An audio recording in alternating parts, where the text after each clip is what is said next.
এদিন নতুন জোতাৰ লগত পুৰণা জোতাৰ কথা বতৰা হ'ল। পুৰণা জোতাযোৰে ক'লে যে এই ৰাস্তা বৰ জটিল আছিল।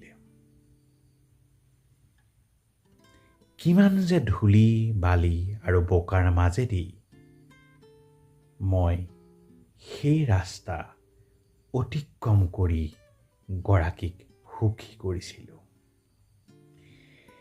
তেতিয়া পুৰণি জোতাযোৰৰ কথা শুনি নতুন জোতাযোৰে ক'লে,